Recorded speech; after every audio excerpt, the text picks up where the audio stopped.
Welcome to the Academic Woman Amplified podcast. I'm your host, Kathy Mazak, tenured full professor, mom of three, and firm believer that the culture of academia needs to change radically. Women are revolutionizing academia within institutions that were not built for us. If you're ready to reject the culture of overwork, kick guilt and overwhelm to the curb, and amplify your voice to make a real impact on your field without breaking down or burning out, you're in the right place. And it all starts with writing. Let's go. Hello, everyone. It's Kathy. I'm so glad you're joining me for today's podcast. Now, if you're listening in real time, it is mid-September 2020. And so far, the fall semester 2020 feels like we're already in week 12 when actually many of you are maybe in week 3 or 4.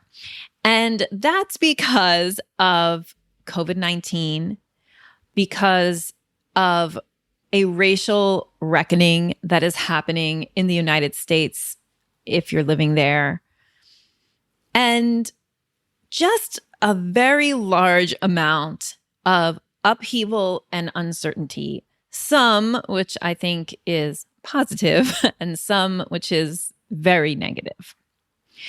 So today, what I want to talk about is how to sustain writing in the midst of uncertainty. Because the only certain thing about fall 2020 is uncertainty. And we need to know as scholars and as academics and as professors how to deal with it. So we've already seen universities say that they're going to do in-person classes and then have to close down because of COVID-19 breakouts on their campuses. We are also, so those of you who are listening for the first time or who may not know me, I am originally from New Jersey in the U.S., went to school in Indiana, Tucson, Arizona, and East Lansing, Michigan, and then moved to Mayagüez, Puerto Rico, where I've lived for 15 years with my husband, who is from Puerto Rico, and we have had our 3 children here. So I'm watching in this very insider-outsider kind of position, things that are going on in the US. And even for me, living very much as an outsider from the Black Lives Matter movement, protests, it is really hard to not get distracted and to focus on our work or to figure out how Black Lives Mattering integrates into my work, for example. That is something that is taking up brain space and very much in everyone's front of mind in 2020. We are about to head into what will prove to be, I'm sure, a unpredictable and contentious election. And so all of these things together add up on top of, the normal stressors of a semester. It really adds up to a lot of this feeling of being pulled in a lot of directions that is kind of like an underlying feeling inside of academia all the time, because we are pulled in a lot of directions. But now I feel even more so. So how does writing persist through all of the social factors that are surrounding us now, all of the health factors, all of the ethical and moral factors that are affecting us in this particular historical moment, political factors, so many things.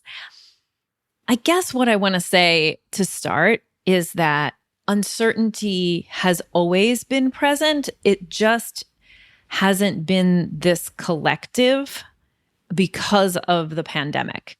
So this feeling of collective, like we don't know what's going to happen next. We're looking globally. We have some places who had already kind of gotten past a quote unquote first wave. look like they're having more cases, so that they might have to shut down again. Looking at this state by state in the US, like movement of a growth of cases, that is a collective uncertainty that we are living with right now as a globe. But that doesn't mean that uncertainty isn't always kind of part of our lives, right? At any moment, we could get sick, someone in our family could get sick, even without COVID, right? There's just lots of things that happen. And those kinds of like events, sometimes they're small events, right? Like you wake up and your kid has a stomach virus, or you wake up and you have a stomach virus. And so there's nothing that you can really do that day or for the next 48 hours, right? That can always happen on a small scale. It could be something larger, like a loss in your family or a diagnosis that takes you out of your work life. So many things are uncertain. We're just not usually experiencing them like as a world all at one time. So the advice, I hope if you're listening in the future, in the not COVID-free future, but the COVID-managed future, maybe, that you are able to like draw some goodness from this podcast episode as well. So yes, things have always been uncertain. And those uncertain things that can happen in our lives are often a thing that knocks down our writing practice.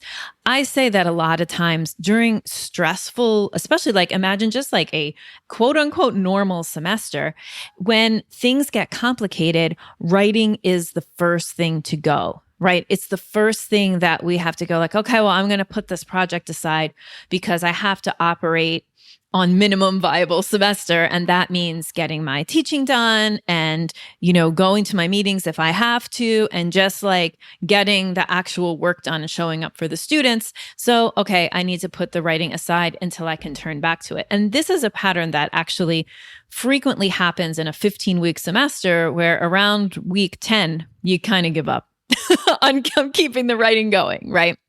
So what I want to talk about today is in creating a writing system, in developing a writing practice, in putting the appropriate amount of attention and I say love on your writing, you need to have kind of what I would call like a bag of tricks, but also what I actually call it is a system. But this system is made up of a set of tools that you can combine and employ in different ways to get the results that you want. Okay. And so when you're developing a writing system, it needs to have different parts to it. It can't be just my system is that I write 500 words a day every day. That is not sustainable. It's not going to help you get through times of uncertainty. Because those derailing events, things that happen, like all of a sudden your university has to go online or you get ill or something happens, that write 500 words every day is not going to save your writing.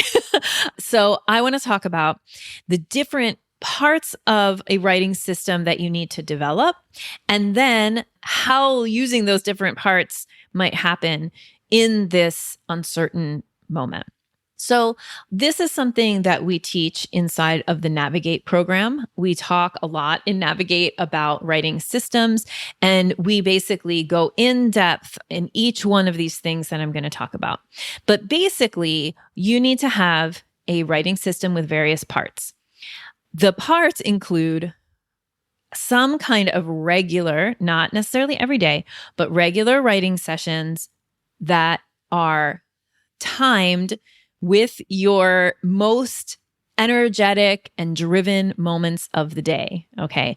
And I'm actually in the process of renaming what I used to call that. We're still right now calling it Tiger Time, but I'm ready to call it something else. And I'm working on a new name. But basically the idea is there's times of day when you feel more kind of quote unquote on, when you feel drive and energy, maybe even a little bit of excitement, and where writing comes easily to you. So you need some writing sessions that land in that time of day for you. You also might use co-writing or writing with a group of people virtually or in person, probably virtually, to recreate or to simulate that same energized feeling that you would get during your, what we were calling before, what I'm still calling, but I'm thinking of a new name for, of tiger time. Okay. So there's that, regular sessions. They don't have to be super long. They don't have to be every day, but some sort of regularity there. Now, that's probably the first thing that's going to go if something, one of these uncertainty kind of events, right, knocks you down. Hey there, I'm just popping into the middle of this episode to let you know that applications are open for our Amplify Faculty Writing Accelerator program. Amplify is a year of pre-tenure support, which focuses on centering your writing while building the career that you really want. In Amplify, we believe that you can control your career, that you can shape it, and that the real work of pre-tenure is becoming the scholar who you want to be. We teach you that in the program through a combination of training, community, and coaching that has had amazing results for our members. You can join today by applying for our program at the link in the show notes. Okay, so you've got your writing with energy moments, either by using your tiger time or by using co-writing. Then you need some other tools as well. These are tools that I think are super important for this idea of writing in the time of uncertainty. And those two tools are writing sprints and writing retreats. So let's talk about sprints first. A writing sprint is just a concentrated time dedicated to one project. I mean, a retreat can be that too, but what I mean by writing sprint and the way that I usually teach them is as a 2-week sprint on one project. Okay. And I have a whole method for teaching that I teach inside my programs, but basically a sprint simulates this idea of working on one project. So here's a couple of ways you could use sprints that might be helpful. You can use a sprint after a long time without writing in order to jumpstart a project. So let's imagine that you are suddenly told like, okay, there's an outbreak of COVID on your campus. And so you were in person, but now your classes are going to be online. You have to do that kind of scramble that everybody did in March and April of last year. Last academic year. 2020 feels like 5 years long already. But you have to kind of really shift your focus towards teaching because you need to change the medium of delivery of your course, right? So you kind of maybe drop writing because that's the thing that has to go, like because you can't sustain it, because everything else is too distracting. The same thing happens when there's a news event, like a shooting, another murder, like we can't always keep chugging along when it feels like there is so much injustice and uncertainty for Black people in our country. Sometimes we just kind of we just get derailed, right? So if you get derailed by whatever, a way to get back from that is planning a sprint. So when you are, again, able to okay, there's a little breathing room, you're feeling somewhat recovered, although not 100%, and you're like, okay, well, I need to get this project done, you can plan a sprint on it. And that way you have a tool, right? So if your only tool is write every day, or if you only use co-writing as your only tool, for example, and then something happens and you get derailed, the good thing about co-writing, especially if you do it with a group like our Momentum group that has dedicated times and we run the co-writing sessions, you don't need to plan them yourself. You just need to show up. If you have that, it's easier to fall off and then jump back in. But if you don't, it can be hard to go back to planning. And, if you have a small group of people who co-write together, sometimes it's really hard if one person gets derailed. Everybody gets derailed. And so one benefit of joining a program like Momentum, and we'll hook it up in the show notes for you, is that you always, these dates are set in your calendar. Someone's always going to be there because we lead the sessions. And there's 3 sessions a day right now. So Sprinting is a way that if you fall off the writing train, you can get back on the train by planning a sprint. Similarly with retreats. So sometimes it can be helpful, especially if you're feeling like I'm behind. I wish I had more time. I wish I was doing better getting my writing done, but I can't for the derailment reasons or the uncertainty reasons. Sometimes it's really helpful to think into the future and put a writing retreat on your calendar. Now, when I say writing retreat, I wish that we were, together at a beautiful house in the Caribbean writing, which was our plan for July 2020 that we couldn't enact. But you don't have to go anywhere, or you don't have to go anywhere far. You just need to block off time. And so I know that we cannot wait for big blocks of time to come in order to write. And that's not what I'm talking about with a retreat. What I'm talking about is proactively designing a multiple day concentrated writing experience for yourself that lets you really just focus on a certain writing project or just getting your writing back up to speed. And that is, again, it's a tool that you can use, right? So if you can't sustain or, your consistent practice, things get inconsistent, a retreat is a way to get back in and also to kind of calm your mind and say like, well, the next 4 weeks are going to be intense. And then I'm going to plan a 2-day retreat for myself. And just a few suggestions around planning retreats for yourself. You could, find an Airbnb if you have a budget, right? If you have any money that you can spend, you could do something like find an Airbnb or a hotel room that's safe and book it so that you are out of your normal environment and in a different place where you don't have to worry about your family interrupting you. What you're trying to get is like concentrated, uninterrupted time for a day or 2 or 3, however long you can pull it off, right? But if you have no budget, then you could always just and this is my plan right now, is to say to the kiddos, and not necessarily because I have no budget, but because I'm not finding like an Airbnb that's available that feels like writing retreat to me.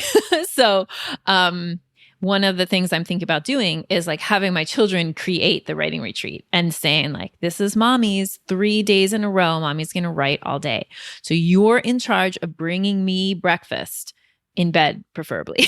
You're in charge of doing these things. And my kids are old enough that, or at least 2 of them are old enough that they could actually, if charged with this, them kind of supporting me in a writing retreat, they could do it, right? It's something that they could do.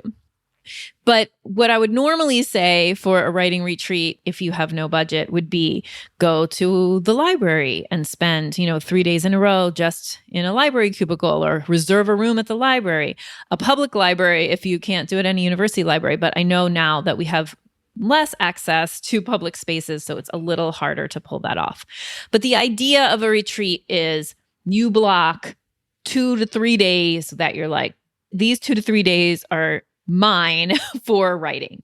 And again, I am trying to figure out how to make that happen for myself in a COVID world where just I'm not going to get interrupted by the kids asking for chocolate milk and stuff. So they're pretty good, but it's really, really hard, the amount of interruptions that we have to work through. And so knowing that I could potentially have, plan a retreat for myself, it does help me kind of go, okay, there's an end to this, or there's a break from this. So retreats are another tool that you can use inside of your bag of tricks for your writing system. We also talk in our programs a lot about rewards. We talk about appropriate goal setting and lots of things that are going to help you support a writing system that is really about creating a positive relationship with your writing. And we spend a lot of time in the Navigate program working on that, and really in all of our programs. But that's where we teach it kind of as a course. So in times of uncertainty, what you want to have is a multifaceted bag of tricks, of a set of tools that you can put together into a writing system that will help keep your writing moving forward regardless of what's going on around you. Now, a caveat there, or just like a little aside, you don't have to keep your writing going regardless of what's going on around you, right? You don't have to.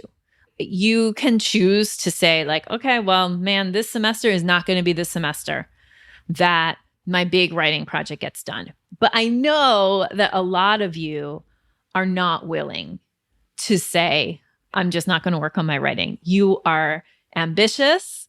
You are driven. You're excited about your work. And it's frustrating to you that you can't give it the time that you know it needs and that you know, will fill you up, right? So that's why I wanted to give you these different, possible ways to think about keeping writing going. I also want to give you permission to like really just table it. And so like I'm a writing coach who sometimes says maybe this isn't the moment for you to be worried about your writing. There's other things going on. So I just want to always offer that as a possibility for you if that's what feels like needs to happen right now.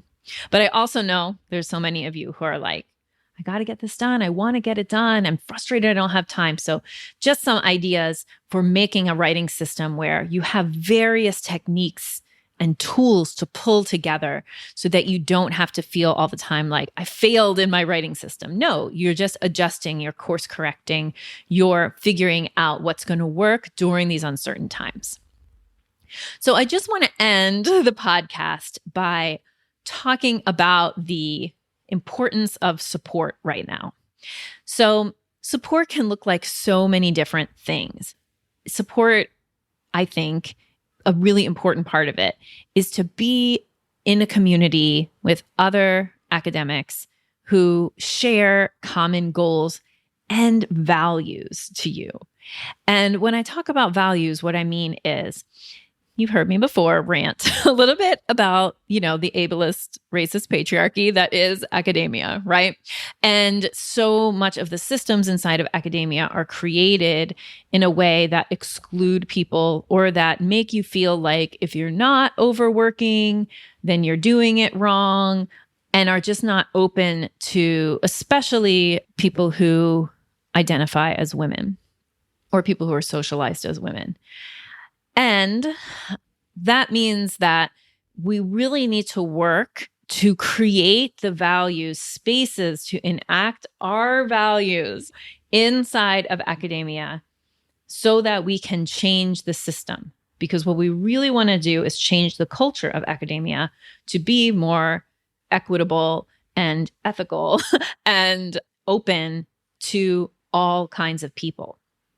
So that's connected to writing because, the messages that we're told inside of the culture of academia about what it means to write, about who you are, if you're getting your writing done or if you're not, are gendered messages. They're often racist messages. They're ableist messages. And so we need to be actively looking for communities inside of academia where we can connect with other people who have similar values to us and work towards common goals together in a way that is anti-ableist, racist patriarchy. So there's lots of ways to do that, right? Like you can connect with people, especially power of the internet. There's lots of groups out there. We have our I Should Be Writing group, which is very large for making intimate connections. There's not a lot of, I don't know, I feel like it's, it's a very big group. So it's a little harder to make intimate connections there. But you can, and there's places that you can do that. You can go into your professional organizations and find these people who are your people, right? Who you can connect with, work towards common goals, and really talk about the values that you share inside of academia. That, I think, goes a long way to feeling supported because there are people who you can talk to, you have a common language with in terms of that set of values. You often have common goals. And so that community can really be support. Inside of our programs, we really work hard to create that. And in some ways, I really feel like we create it in a way that you just can't get anywhere else. So specifically inside of our Amplify program, it's a year-long program. So we're talking about developing relationships and networking with other scholar leaders for a year, which is a long time. And we don't just see each other every couple of weeks. We do see each other every couple of weeks. We also go on retreats together. And those are not happening in person now, but they are still very impactful. And you get to know other people and you really make these connections that then get further developed inside of our mastermind calls and the different kinds of events and office hours and things that we do inside of the Amplify program. So if you are looking for deep support and peer connection and the guidance of a coaching team to help you with your academic journey pre-tenure, then we encourage you to apply for Amplify. The link is in the show notes. We are on a rolling admissions basis, but we are going to cap the program when we get to 30-ish members. So we have still about 10 to 15 spaces, maybe like 10 spaces that we could fill. So if you want to get in sooner than later, then you need to apply to start the process now. If you're not ready for a year-long commitment, but you want to experience some community and support, we welcome you to join the Momentum program. And Momentum is our co-writing community. And at its core, Momentum is coach-led co-writing times on your schedule.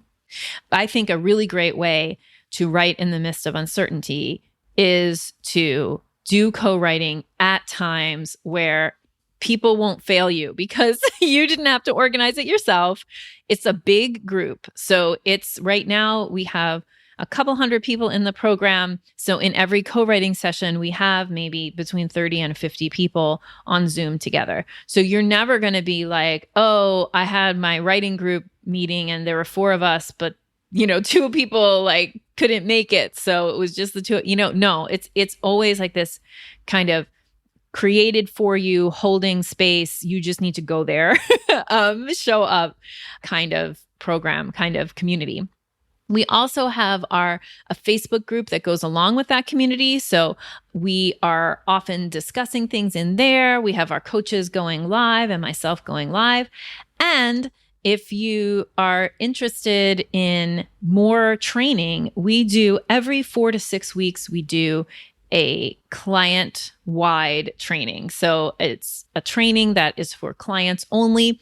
And so everybody who's in Momentum can come, everybody in Navigate can come, everybody in Amplify and Elevate can come. And we try to do timely trainings. So the one that we did this month was the fall writing planning workshop. And before that, we talked about time-saving teaching prep. So we really try to create something that's timely for our clients. So you get that as well if you join Momentum. And Momentum is a smaller commitment, right? It's a monthly program that's $27 a month. And so it is a much lower barrier to entry than Amplify, which is a full-fledged coaching program that is a year-long commitment. So both programs are linked up in the show notes. We would love to be able to work with you and support you in this very, very difficult and uncertain time. I know that you can do it, and I'm rooting for you. So I hope to see you inside of one of our programs soon. Thank you so much for spending your valuable time loving on yourself and your writing by listening to this episode. If you'd like to continue the conversation, join the over 7,000 academic women in the I Should Be Writing Facebook group. Just go to facebook.com/groups/I Should Be Writing or search for I Should Be Writing inside your Facebook app. See you inside.